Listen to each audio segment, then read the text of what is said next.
There are 168 hours in a week. We go to church for 1 hour. What about the other 167? Cue this podcast. We're here to bring the church to you the rest of the week. I'm David Vogel, the Director of Communication here at Central Community Church. I'm Corey Brodel, the Director of Community. We've been to the 1 hour in church. Now welcome to the other 167.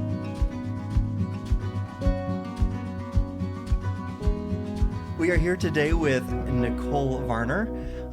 She is somebody who's very active and present on social media. She does almost daily, if not daily, live stories on Facebook and Instagram. And I have to say, if I do not get your autograph from my wife before we're done, I will be in big trouble because Hannah watches them religiously. I'll get home from work and she'll say, "Did you see what Nicole?" And I said, "No, I was at work." Yes. Love you, Hannah. Yes. So number one. So fan. there's that. So Yes. What I really admire about your videos though is that they're unstaged and they're just very authentic. One from a few days ago that I saw was your floor in your basement, I think, literally carpeted in toys. Like, I don't think there was a place to step. There were guitars and all kinds of stuff. Yeah, So Corey actually saw it firsthand. Yeah, So, I came over that night and You caught me laying everything out perfectly, so it looked like it that. looked like that. You were staging it to make I me feel staged better all of the about my chaos. house. Yes, I you're welcome. appreciate You're that. welcome. Yes. that's very kind. Yes. That would be way too much work because I could really show that as proof still to this day, probably. Doesn't look much better, but We're all parents. That's life. Yeah, We're we- kids. Yeah, it is. It is life, and it's real life. And I don't go down the basement often, No, so. but it's real life, It and is that's real life. that's kind of our topic is how we use social media. So I'm just gonna dive right in, and we're gonna ask this. Okay. If Jesus, are you nervous? Well, I don't know what you're just gonna Okay. dive in. All right, Let's do diving it, in. yeah. If Jesus walked to the earth today, if he was here right now, would he be on social media? I think he would. I really do. I think the way I view social media is maybe not the way the world or most people view social media. And I don't think this is like the Christianese thing to say because probably most people don't view it as that. But I view it as a great free platform to do ministry. And Jesus was there to minister. He walked the earth for 33 years. Why would he not want another avenue to reach the lost world? So I totally think he would. Yeah, I don't know if he'd do TikTok or those things, but yeah. No, but I think he would totally use it as a platform to share the good news. Yeah, I'm going to just piggyback on that. Like, I think Jesus always went to the people. Yes. He didn't wait for them to come to him. Yeah. And that's where people are. So I'm going to go to my next topic. Okay. So was reading recently that a study showed that the average American is on social media 2 hours and 6 minutes a day. Yeah, 2 hours and 6 minutes a day. And so when I was reading that, it kind of hit me. Are we in the Word 2 hours and 6 minutes a day? I'm not. No, I'm not. But I know I'm not, yeah. I'm probably on Facebook more than 2 hours. Now it's my job, right? Yes. We Yes. talk. Yes. It's my job, I have so to say that's it's part of my okay. job too. Yeah. But how do we use social media? Because we are there, and we're not going to say get off of social Right. media. Right. Nope. We are there. The study shows it. So how do we use social media, not as social media, but social ministry? I love that phrase. And you said digital discipleship. Yes, So how so do good. we use it for social ministry or digital discipleship? Yeah. I mean, there's so many different ways to do it, but I literally, before I post anything on, if I do a post, let's say that, we'll talk about stories in a second, but if I'm doing a post on Facebook or Instagram showing a picture, the wording, it probably drives Aaron crazy, but I always have him proofread it, not for grammar, spelling things, but I want to know that I'm, one, communicating clearly what I'm trying to say, because I don't always do that. But two, is what I'm saying, would I say that to you, David, or you, Corey, or whoever's on the other side of that computer screen reading it, would I say that to them face to face? Because I think the reality is so many of us will hide behind the screen thinking, oh, I can be brave and say this because no one's here in the room with me. But y'all, we walk into these church doors and we see the same people. You know, you're friends with them on Facebook or Instagram, and it baffles me sometimes. And I'm like, I think some people forget that you are friends with them, and some of the things they're posting, they probably don't want you to see. But I always want to just think, like, would I say this to the individual on the other side of the computer, of the screen, reading this? And that is a really good filter for me, because if we use this as a ministry platform, why would we not want to share words of wisdom, kindness, share things that the Lord is laying upon our heart? There's so many great things that you can share on social media right now with Bible studies. You know, you can really inspirational quotes from, you know, godly leaders, pastors, sermons, podcasts. Like, there's so many great things you can share on this ministry platform.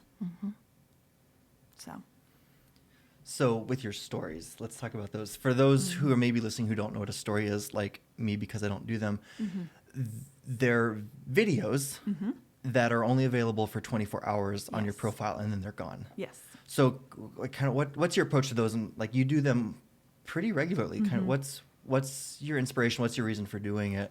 Well, I think social media, again, you can hide behind the camera, behind the computer, and people think you live this great, glorious life. You know, and comparison is it's an issue in this world, especially with women. We compare a lot with, do we have the Pinteresty home? Do we have the kids that are doing this? Pinterest. And you have your family photos look perfect, you know, and just there's all these filters and all these things. I'm not saying those things are bad, because there's a time and a place for them. I personally choose not to use a ton of filters or find, like, you saw my basement, but it's a lot of work to try and get the picture just perfect, to have clear off one space in your house to look a certain way. So I think we just have this perception of what life is like. So I choose to do stories and show people a little, like, snippets of our life and what it looks like on the day-to-day, the ins and outs and the messiness of life, the really great things of life, the hysterical things. Like, there's just some things that happen throughout the day, and I'm like, I've got to share with these people, like my friends, that hopefully it'll make them feel better, my stupidity. You know, like, I just tripped through the, you know, whatever. Because I want to live life to the fullest. And if we can make each other laugh and encourage one another and be kind to one another, why would we not let people in? I have nothing to hide. It's not, I mean, I don't tell everything that goes behind our closed doors. You know, that's just, I mean, you do have to have some personal life. But there are some things that I think, as, you know, I'm a pastor's wife and a pastor's daughter at the same church. And I think there's a lot of perceptions of what people think you have to be like as a pastor's wife. I'm like, not in the dictionary next to pastor's wife. Like, my picture would not be there. But I just want people to feel like you don't have to portray this life of the perfect picture on Instagram or Facebook. Like, let's just share life together. I see a lot of people using social media, and it tears families apart. Absolutely. It tears friendships apart. That unfriend button, you know, it's just really popular right now. Yes. So can you share a story, maybe something personal, where you've been raw on your platform and maybe how it's reached somebody, Yes. maybe in a different state, or, you know, just reach somebody? Yes. So I recently shared a story of kind of what Aaron and I and our family is going through on our journey with our son, Landon, who is 7. And he's always been extra special. Just, I don't know, we've just kind of known that about him. But over the summer, Aaron and I were talking. He had really been praying about, like, when to bring this up to me, because as a mom, I'm a mama bear, of course, and anything anybody says about your child, you'll take, like, to heart. But when your husband, your son's dad, brings up a really very important conversation about possibly your child being autistic, my reaction at first was just like, I'm sorry, what? Like, where did this come from? You know, we were just talking about life and all sorts of things, and he brings this up. And I just remember sitting in the car. It was actually like our 10-year anniversary. We were talking about just all the ways God's been faithful over the last 10 years, and with our kids, and how we love them. We can't wait to see what the Lord does with their lives. And, you know, he brings this up, and at first it's just like, no, what are you talking about? Like, that, what? No. But then the Lord just kept bringing things to mind. And one of the things that he brought to mind, like, after I thought through all these different things, where I'm like, oh yeah, I should have thought, like, I should have picked up on that, or I should have noticed that. But at the very end, it's like, okay, I can't go back in time and change what I could have done in those moments. But I have the opportunity to share with my friends and family on Facebook and Instagram, to share with them the journey we're on, because I don't know what's going on in all, I don't even know how many friends I have. I don't know on, social media, but there's no way I can keep up with what's going on with everybody's lives. But there may be a mama on the other side of that screen that is wondering if her child may be autistic. Why would I not share what our family's going through if I can help that one mom, And so I just felt like the Lord was saying, you've got to share this story. And I think it's hard too, because Landon's 7. He's not old enough to tell us or give us permission to share his story. Right. But as his parents, Aaron and I were praying about it, I was like, babe, I just really feel like the Lord can use this, and I can share his story on social media. And that's a platform where ministry can take place, praying for one another. And I've had so many moms reach out to me saying, oh, my child was diagnosed at this age, or, oh yeah, I've been wondering, but where do you even start? And we're just the beginning stages, but it's been so encouraging to me to hear from people. They don't even know how they're ministering to me. So if I can pass their truths and nuggets on to people and I get to minister to them, why would I not live life openly? I don't know. Yeah. I think one of the things that kind of strikes me hearing you talk is there's this balance between you're definitely not filtering your life to look better than you are. Right.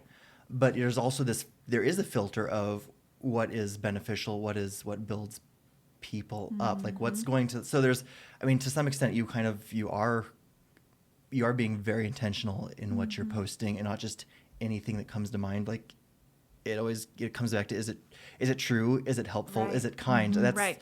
really basic internet rule that we don't always keep in mind, Yes. that especially as Christians, as ambassadors for Christ, Yes. we have to. Yeah. And what's so funny too is there's so many articles that you can share on social media.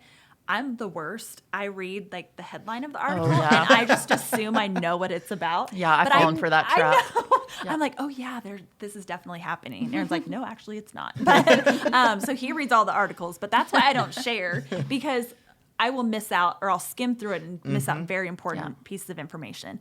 And I don't think what people realize is when you're sharing all of these things, it's a representation of yourself. So you Yep. better have read what you are sharing, and everything about it, and that you would feel confident saying that again to anyone that you're sitting there talking with, because it's just easy to share, Yep. But again, it's that whole filter of, okay, Lord, would I say this to the people if they were sitting at this table with us?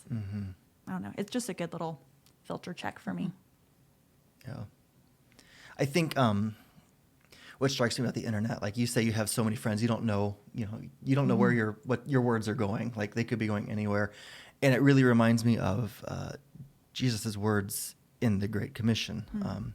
Therefore, go and make disciples of all the nations, baptizing them in the name of the Father and Son and the Holy Ghost. You are ministering, all of us on social media, we have the opportunity to minister to people across the world without having to buy a plane ticket. And I think that's kind of an economical way to do ministry, really. But Corey and I work with social media here at the church. And so Corey pulled some stats to show me from, I think, this last week's service online. On Facebook, we had people watching from Oklahoma, North Carolina, Florida, Illinois, Arizona, New Mexico, New Jersey, Michigan, Texas.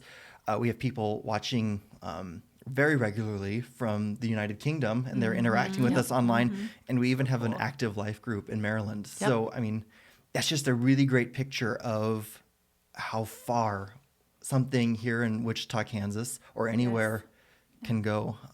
And so I think, go ahead. No, and I think Aaron and I keep that in mind too. I'm more present on social media than he is. So I'm always saying, is it okay if I share this? But we have lived overseas and we've traveled the world, so we know a lot of people.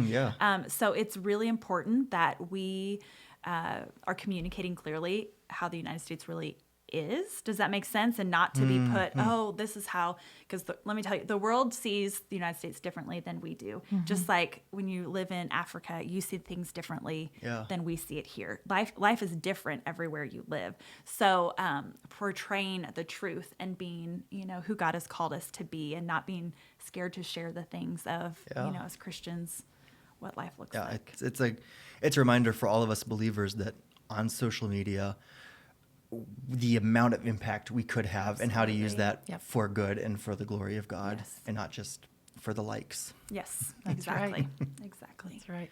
So I think the challenge would be for all of us. Like I love the way that you just live that authentic life. Is for all of us. Like, how are we using our own social media? Are we using it as ministry? So I want that term to like be spread, not social media anymore. Let's start ministry, looking at it yeah. as social ministry. Yeah. So look at everything that you post. Is this for social ministry? Yes. I So love Nicole, that. thank you for for being having us, here. guys. This was Thank you. fun. Thank you. Thanks for listening to 167. Please leave us a 5-star review on Apple Podcasts, Stitcher, or wherever you're listening from. And to keep up with everything at Central Community Church, follow us on Facebook and Instagram. And if you want to watch us record this podcast live, find us on YouTube. We think the 167 hours between church services are so important, and we hope you'll share this episode with your friends. Join us next week.